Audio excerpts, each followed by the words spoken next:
There are people right now sitting in the back of an Uber in complete silence, staring at their phone, wearing headphones that might not even be playing music, doing everything possible to avoid even the briefest exchange with the human being driving them. And if you think this is just about introversion or valuing privacy, the psychology reveals something far more complex.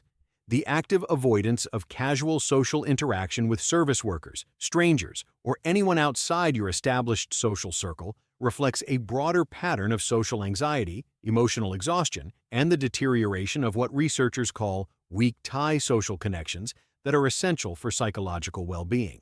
Today, we're exploring why some people can't tolerate even minimal social interaction during service transactions, and the research shows this isn't about preference. It's about a nervous system that's categorized nearly all human interaction as threatening or depleting. Let me start with research that quantifies this phenomenon and distinguishes genuine need for solitude from pathological social avoidance. A 2021 study published in the Journal of Social Psychology surveyed over 4,000 rideshare users about their interaction patterns with drivers. They found that 62% engaged in at least minimal conversation when drivers initiated it, 23% maintained polite but brief exchanges, and 15% actively avoided all interaction through headphones, phone engagement, or explicit statements that they didn't want to talk. But here's what's crucial. When researchers examined the psychological profiles of these groups, the 15% who completely avoided interaction showed significantly elevated scores on social anxiety, emotional exhaustion, alexithymia, and what they called interaction fatigue. This wasn't personality preference. It was a pattern associated with psychological distress. The avoidance that looked like a benign choice was actually a symptom of broader struggles with human connection. Before we go deeper, you need to understand what social psychologists call weak ties and why they matter. Research published in 2019 in Social Psychological and Personality Science examined the role of brief, casual interactions with strangers or acquaintances, baristas, cashiers, rideshare drivers, neighbors, people at the gym. These weak tie interactions don't involve deep emotional exchange, but they provide what researchers call social snacking, brief moments of human acknowledgement and connection. Studies have consistently shown that people who engage in more weak tie interactions report higher well-being, greater sense of belonging, and lower loneliness compared to those who only interact deeply with close friends and family. The mechanism appears to be that weak ties provide low-stakes social engagement that affirms your existence in the social world without requiring the vulnerability or energy of intimate relationships. It's social connection with minimal risk or cost. But here's what the research on rideshare avoidance revealed. People who couldn't tolerate weak tie interactions weren't just protecting their energy or preference. They were experiencing even these minimal interactions as threatening or overwhelming. Brain imaging showed that anticipating conversation with a driver activated similar neural patterns as anticipating more significant social challenges. Their threat detection system wasn't distinguishing between high-stakes and low-stakes social interaction. All of it registered as potential danger. Now let's talk about the neuroscience of social approach versus avoidance. A 2020 study published in Nature Neuroscience examined what happens in the brain when people decide whether to engage in social interaction. They used scenarios like the rideshare driver asks you a question, do you engage or avoid, while measuring neural activity. The decision involved competing signals from different brain systems. The ventral striatum, part of the reward system, generated signals about potential social reward from interaction. The amygdala generated signals about potential social threat. The prefrontal cortex integrated these signals and made the approach or avoid decision. In people who avoided rideshare conversations, the amygdala signal was disproportionately strong and the ventral striatum signal was weak. Their brain was predicting high threat and low reward from brief casual interaction. The researchers found that this threat-reward miscalibration extended beyond rideshares to most casual social interactions. Grocery store small talk, elevator conversations, interactions with service workers all activated the same pattern: overestimated threat, underestimated reward. The brain had essentially categorized casual social interaction as not worth the risk, leading to systematic avoidance. Let's examine the developmental and experiential factors that create this avoidance pattern. A 2019 study published in the Journal of Anxiety Disorders identified several pathways to weak tie avoidance. The first was social anxiety, where past negative social experiences created generalized fear of social judgment. People with social anxiety feared that even brief interactions would reveal their anxiety, inadequacy, or weirdness, leading to negative evaluation. They described hypervigilance during unavoidable brief interactions, constantly monitoring themselves for signs of awkwardness, analyzing the other person's reactions for evidence of judgment, ruminating afterward about mistakes they might have made. A 2-minute conversation with a driver could generate an hour of anxious rumination. Avoidance eliminated this entire painful process. The second pathway was autism, or social communication differences, where casual conversation was genuinely difficult to navigate.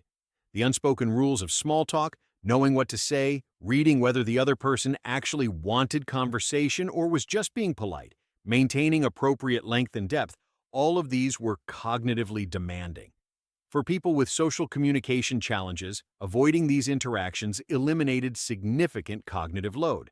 The third pathway was sensory sensitivity, where the stimulation of conversation while also processing the sensory experience of being in a car, navigating, listening to music, or GPS directions was overwhelming. The conversation wasn't socially threatening, it was sensorially too much. Silence allowed them to manage the sensory environment without additional input. The fourth pathway was emotional exhaustion or burnout, where people had used up their capacity for social engagement through work, family, or other obligations. The rideshare trip represented rare solitude, and they were protecting that brief respite from any additional social demands. This wasn't permanent avoidance, but situational need for recovery. Research on what's called interaction preference versus interaction avoidance provides important distinctions. A 2020 study published in Personality and Individual Differences found that some people simply preferred solitude and genuinely found it more comfortable than interaction without it causing distress or impairment. Others experienced solitude as relief from anxiety or exhaustion about interaction, which indicated avoidance rather than preference. The distinction mattered because preference without distress didn't predict poor mental health outcomes. But avoidance motivated by anxiety or exhaustion predicted depression, loneliness, and declining social skills over time. The researchers measured this by asking not just, do you avoid conversation, but how do you feel when you avoid? Relief without guilt suggested preference. Relief with guilt, shame, or anxiety about your need to avoid suggested pathological avoidance. They also examined what happened when people were forced into brief conversation despite their inclination to avoid. Those with genuine preference tolerated it fine and simply preferred not to. Those with anxiety-based avoidance experienced significant distress, increased heart rate, cortisol elevation, and rumination afterward. The forced interaction confirmed their fears that social engagement was threatening, reinforcing future avoidance. Let's talk about the role of smartphones in enabling and amplifying social avoidance. A 2021 study published in Cyberpsychology, Behavior, and Social Networking examined how smartphone use affected casual social interactions. Historically, during car rides, waiting rooms, or other transitional spaces, people had limited options: engage with others or sit in boredom. Most chose engagement, which provided regular practice with weak tie interactions. Smartphones eliminated boredom as a motivation for interaction. You could always retreat to your phone, creating a socially acceptable barrier against interaction. The study found that smartphone availability significantly decreased weak tie interactions across multiple contexts. People who would have previously chatted with drivers now scrolled through social media in silence. But here's what's concerning. The researchers tracked people over 2 years and found that increased smartphone-mediated avoidance of weak tie interactions predicted declining comfort with these interactions. People lost practice with casual conversation skills. They became less able to generate small talk, read social cues, or navigate brief exchanges. The avoidance created atrophy in social skills, which made future interactions more difficult, creating a spiral of increasing avoidance and declining ability.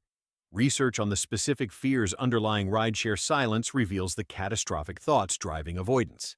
A 2020 study in cognitive therapy and research interviewed chronic avoiders about their thoughts when drivers attempted conversation. Several patterns emerged. The most common was performance anxiety. I won't know what to say. I'll say something stupid. There will be awkward silence. I'll bore them. They'll think I'm weird. These weren't just worries. They were predictions the brain was making based on threat assessment. The conversation was being treated as a performance that could be failed, where failure meant humiliation or rejection. The stakes felt disproportionately high for what was objectively a low-stakes interaction that would end in minutes and never repeat with the same person. The second pattern was energy conservation. I don't have the energy. I'm too exhausted to perform socially. I can't handle any more interaction today. These individuals viewed conversation as depleting, requiring resources they didn't have. Even brief exchanges felt like significant expenditures of limited social energy. The silence wasn't about the driver. It was about protecting scarce internal resources. The third pattern was control and predictability. If I engage, I don't know where it will go. They might ask personal questions. I can't control the conversation. It might go on too long. The avoidance was about maintaining control over a situation that felt unpredictable. Silence was controllable. Conversation was chaos. The fourth pattern was depersonalization of service workers. They're just doing their job. It's a transaction, not a relationship. I don't owe them conversation. They probably don't want to talk anyway. These individuals had categorized service interactions as purely transactional, where social niceties were optional extras rather than basic human acknowledgement. Let's examine research on the social and psychological consequences of systematically avoiding weak tie interactions. A 2021 longitudinal study published in the Journal of Social and Personal Relationships tracked people who avoided casual social interactions over 3 years. The findings revealed a concerning pattern of social skill deterioration and increasing isolation. People who avoided weak tie interactions showed declining scores on tests of social cognition, emotional recognition, and conversational skills. Without regular practice in low-stakes social exchanges, their ability to navigate social situations generally declined. They became less able to read social cues, generate appropriate responses, or maintain conversations. The skills atrophied from disuse. They also reported increasing social anxiety over time, even though they were having fewer social interactions that could generate anxiety. The researchers proposed that avoidance, while providing short-term relief, maintained and amplified anxiety by preventing the learning that would reduce it. Without regular experiences of brief conversations going fine, their brain's threat prediction model never got updated. The predicted catastrophe of awkward interaction remained credible because it was never tested. Perhaps most concerning, they showed increasing loneliness despite often having close relationships. The weak tie interactions they were avoiding provided a sense of belonging in the broader social world, a feeling of being part of a community beyond your immediate circle. Without these brief acknowledgments from strangers and acquaintances, people felt more isolated even when they had friends and family. Research on the driver's perspective provides another dimension. A 2020 study published in Work and Occupations interviewed rideshare drivers about their experiences with silent passengers. Many found it uncomfortable, awkward, or dehumanizing. They described feeling like furniture, invisible, or just the machine driving the car. The passenger's avoidance, intended to protect the passenger's comfort, often created discomfort for the driver. Drivers reported that silence made trips feel longer and more tedious. Brief conversation made the time pass more pleasantly for both parties.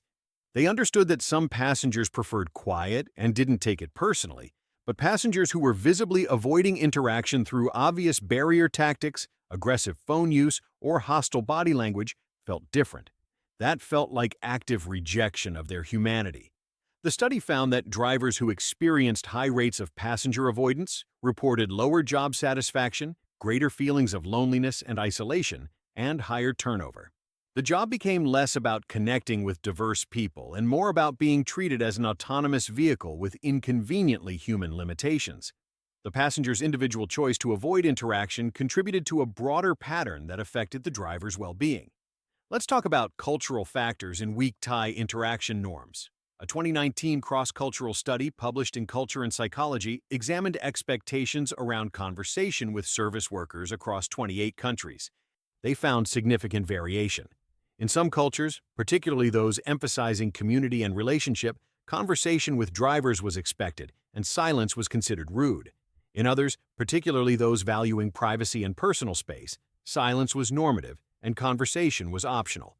But even accounting for cultural norms, there were individuals whose avoidance was extreme relative to their cultural context. These individuals weren't following cultural scripts. They were driven by personal anxiety or exhaustion that transcended cultural norms. The study found that the relationship between avoidance and poor mental health outcomes held across cultures, suggesting that extreme avoidance indicated psychological distress regardless of cultural context. Research on intervention strategies shows what might help people trapped in avoidance patterns. A 2021 study in behavior therapy tested a graduated exposure intervention for people with weak tie avoidance. The treatment involved systematic practice with increasingly challenging brief interactions, thanking cashiers, commenting on weather to baristas, brief chat with grocery baggers, then progressing to rideshare conversations. The exposure was structured to be brief and low stakes, with scripts and planning to reduce anxiety. Participants practiced generating appropriate small talk responses, learned that awkward moments weren't catastrophic, and observed that most brief interactions went fine. Brain imaging before and after showed reduced amygdala reactivity to social interaction scenarios and increased ventral striatum response, suggesting recalibration of the threat-reward prediction. The treatment showed moderate success, with 58% of participants reporting reduced anxiety and increased comfort with weak tie interactions. But 35% dropped out, finding the exposure too anxiety-provoking.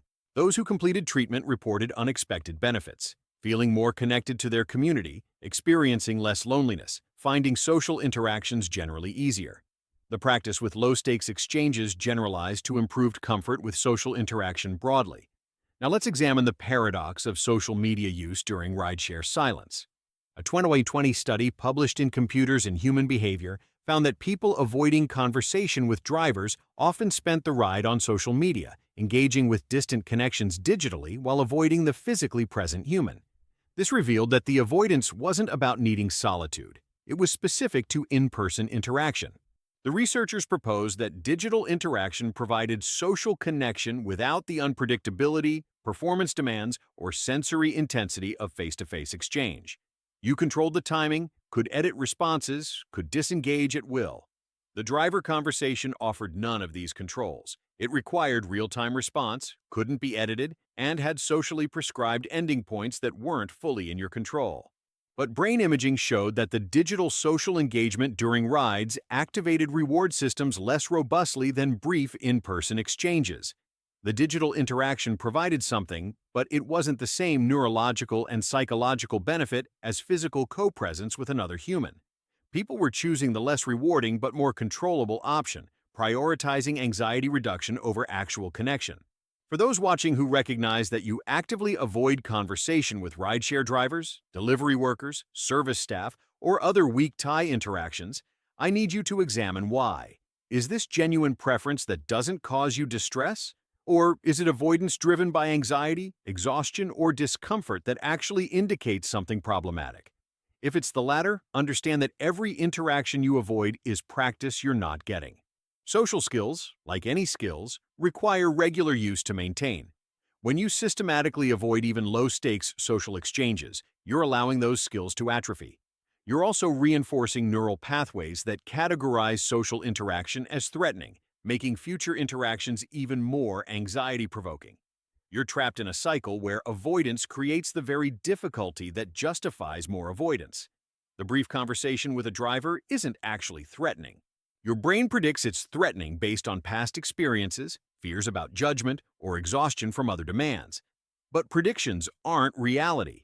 Most brief exchanges go fine. Most people aren't scrutinizing you for signs of inadequacy. Most conversations naturally end after a few minutes without awkwardness. Your brain is protecting you from a danger that largely doesn't exist. I'm not suggesting you need to have deep conversations with every service worker. But complete avoidance, treating every ride as a space where human acknowledgement is intolerable, using obvious barriers to prevent even basic exchanges, that's not healthy introversion. That's social avoidance. That's probably making your anxiety worse, your loneliness greater, and your social skills weaker. Consider that the driver is also human, also experiencing the interaction, also potentially uncomfortable with the silence you're creating. Your comfort isn't the only consideration. There's another person in that car, and your active avoidance of basic human acknowledgement might be contributing to their feelings of invisibility or dehumanization. You don't owe them your life story, but basic civility, Responding if they speak to you, acknowledging their humanity, that's part of existing in shared social space. If the issue is energy, that's valid. If you're genuinely depleted and a ride is rare solitude you need for recovery, that's okay sometimes. But if every ride is too exhausting for basic acknowledgement, if all casual interactions feel beyond your capacity, that's not about introversion. That's about depletion that suggests burnout, depression, or such severe social anxiety that even minimal interaction feels impossible. That level of avoidance warrants attention and possibly professional support. The science is clear. Weak tie interactions contribute to well-being, sense of belonging, and maintenance of social skills. Systematic avoidance predicts declining social comfort, increasing isolation, and deteriorating ability to navigate even basic social exchanges. You're not protecting yourself through avoidance. You're creating a progressively smaller world where fewer and fewer types of human interaction feel tolerable. The path forward isn't forcing yourself into extended conversations that genuinely exhaust you. It's gradually increasing tolerance for brief, low-stakes exchanges. Respond when spoken to. Offer a simple greeting. Make one comment about traffic or weather. These tiny moments of human acknowledgement won't drain you as much as your anxious brain predicts. And over time, with practice, they might start feeling less threatening and more like what they actually are: mundane moments of human coexistence that don't require perfection or extensive energy. Your rideshare driver isn't expecting you to be fascinating or want to be your best friend. They're just another human sharing space with you for a brief period. Treating them as invisible, as an inconvenient obstacle to your preferred isolation, reveals something about how you're relating to the social world generally. If you can't tolerate even this minimal connection, ask yourself what that says about your relationship with human existence itself. Because we're social creatures, and complete retreat from even the briefest acknowledgement of others isn't preference.